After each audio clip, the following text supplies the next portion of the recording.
Everyone, কেমন আছো তোমরা সবাই? আশা করছি ভালোই আছো। আমারও এই মোটামুটি কাটছে। আজ ফোনটা নিয়ে বসেছিলাম কিছু ফটোস ভিডিওস ডিলিট করার জন্য, কারণ ফোনের মেমোরি ফুল হয়ে গেছিলো। তো দেখতে দেখতে এই ভিডিওগুলো চোখে পড়লো, আর এই ভিডিওগুলো দেখেই পুরনো অনেক স্মৃতি মনে পড়ে গেল। তখন আমি প্রথম ব্লগ করছি, আর এই ব্লগগুলো না তখন বানাতেই পারিনি। তাই ভাবলাম এগুলো আমার স্মৃতি হিসাবে থেকেই যাক না। ব্লগটা তখন বানাতে পারিনি তো কী হয়েছে, এখনই বানিয়ে নেওয়া যাক। চলো তাহলে আজকের গল্পটা শুরু করা যাক। আজকে যে সময়কার গল্পটা তোমাদের সাথে শেয়ার করছি, সেই সময় আমার আর সৌরভের নতুন বিয়ে হয়েছে। ওই 7-8 মাস হবে। তখন দুর্গাপুজো চলছিল, আর আমি আর সৌরভ আর বাবা মা ভাই মিলে যাচ্ছি আমার মামার বাড়ি। আর এটাই ছিল বরকে নিয়ে প্রথমবার মামার বাড়ি যাওয়া। ওই যে বললাম প্রথম তখন ব্লগ করছি, তাই সবাইকে তখন হাই বলা করাচ্ছি জোর করে। আর কি বলতে হয় তখন তো জানতাম না। তো যাই হোক, আমরা সবাই রেডি হয়ে বেরিয়ে পড়েছি মামার বাড়ি যাওয়ার উদ্দেশ্যে। দেখতেই পাচ্ছ শরতের আকাশ কি সুন্দর মেঘাচ্ছন্ন। হ্যাঁ, রোদের দেখাও মিলেছিল বটে, কিন্তু কিছু সময়ের জন্য। রাস্তায় যেতে যেতে চোখে পড়ল অনেকগুলো কাশফুল ফুটে রয়েছে। তাই বললাম একটুখানি দাঁড়িয়ে যাও, আমি একটু ফটো তুলে নিই। ছোটোবেলা থেকেই সাজতে আর ফটো তুলতে না আমি খুব ভালোবাসি, তাই কিছুক্ষণ ধরে ফটো তুলে নিলাম। আর আমার ফটোগ্রাফার ছিল আমার বরই। কিছু রিলস বানানো হয়ে যাবে এই ভেবে আমিও কিছু ফটো তুলেছিলাম আর ভিডিওও করেছিলাম। আমার মতো এই ফটো তোলার স্বভাব আর কার আছে আমাকে কমেন্ট বক্সে জানিও কিন্তু। যাই হোক, এখানে কিছু ফটো তোলার পর আর ভিডিও বানানোর পর আমরা আবার বেরিয়ে পড়লাম মামার বাড়ি যাওয়ার উদ্দেশ্যে। আমার বাড়ি থেকে আমার মামার বাড়ি যেতে ওই 8 ঘন্টা মতো লাগে, তার বেশি সময় লাগে না। যাই হোক, পৌঁছে তো গেলাম, তারপরে কি হলো সেটা নিজেরাই দেখে নাও। ভাই এবার টাকা চলে এসছে, মামার চলে এসে মনটা। মামার বাড়ি পৌঁছতে না পৌঁছতেই আমার ভাইয়ের চোখে জল। কেন না, দিদি আর দাদা ভাই মিলে ওকে বকেছে ওর ফোন নেওয়ার জন্য, তাই একদম মুখ হারিয়ে হয়ে গেছে। বাড়ি এসে মজা লাগছে? হ্যাঁ, রিকি কি খাঁদা, রিকি কোথায় চলে গেল? রিকি বাড়ি গিয়ে মামা বাড়ি গেছে। কয় মুখগুলো দেখি সবাইকার, সবাই কি করছে? এটা আমার মাইমা, এটা আমার ডিমা। আর মামা কোথায়? কখন আসবে? আচ্ছা,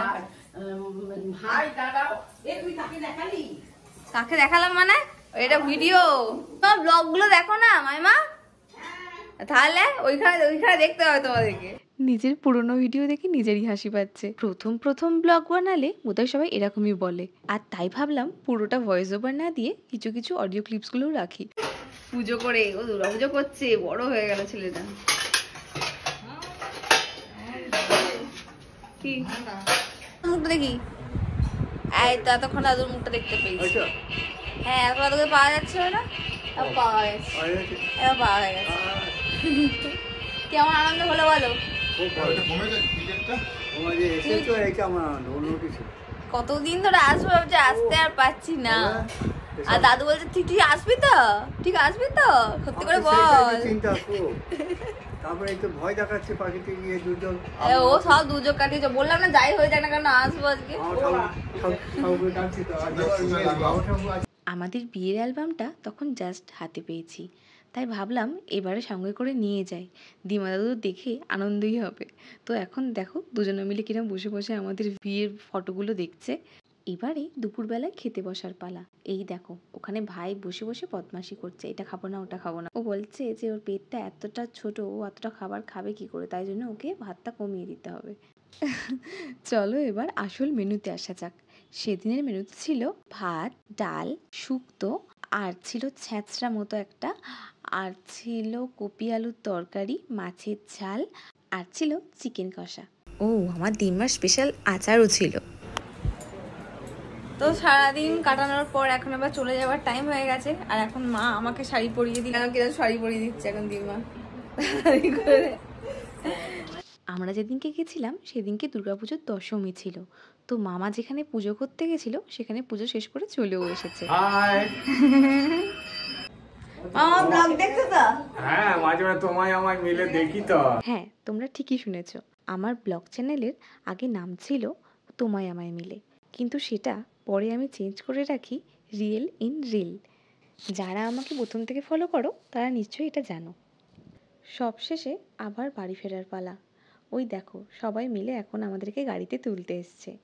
বাবা, মা, আমি, ভাই, সৌরভ এখানে এসে আজ খুব খুশি ছিলাম। আর দিম্মা, দাদু, মামা, মাইমা, ভাই তারাও খুব খুশি ছিল। রিকি ছিল না, ও ওর মামার বাড়ি গেছিল, তাই আর দেখা হয়ে ওঠেনি। না হলে প্রতিবারই দেখা হয়। মামার বাড়িতে বেশ কয়েকটা দুর্গাপুজো হয়, তো ভাবলাম বাড়ি ফেরার আগে সেই সব ঠাকুরগুলোকে একটু দর্শন করে যাই। তাই জন্য আমরা বললাম চলো আগে ঠাকুরগুলো দেখে আসি, তারপরে বাড়ি যাব। তো ঠাকুর দর্শন করে আমরা বাড়ি ফেরার পথে রওনা দিলাম।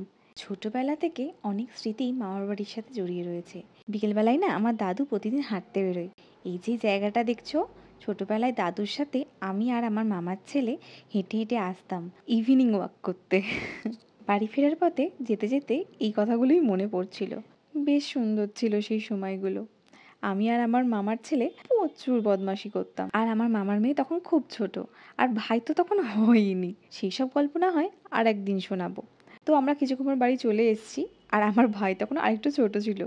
এই দেখো বন্দুক নিয়ে খেলা করছে, বন্দুক নিয়ে ভয় দেখাচ্ছে সবাইকে। আর এইখানটা হচ্ছে আমাদের বাড়ির সামনে যে পাড়োয়ারি পুজোটা হয়, এটা হচ্ছে সেটা। আর সেদিন যেহেতু দশমী ছিল, তো সিঁদুর খেলাও হয়েছিল, আর সেই ভিডিও করা হয়নি। আর এই ছিল আমাদের পাড়ার দুর্গা প্রতিমা। সারা দিনটা বেশ ভালোই কেটেছিল। ও হ্যাঁ, এই যে ভিডিওটা দেখছো, এটা মামার বাড়িতে করেছিলাম। বললাম না, সাজতে ভালোবাসি, ফটো তুলতে ভালোবাসি, ভিডিও বানাতে ভালোবাসি, তাই ছিল এই ভিডিওটা। আজ আমার পুরনো কিছু স্মৃতি তোমাদের সাথে শেয়ার করে খুবই ভালো লাগলো। তোমাদের কেমন লাগলো অবশ্যই জানিও। তো চলো আজকের মতো টাটা, আবার হাজির হব অন্য একদিন অন্য কোনো গল্প নিয়ে। Till then stay tuned, by.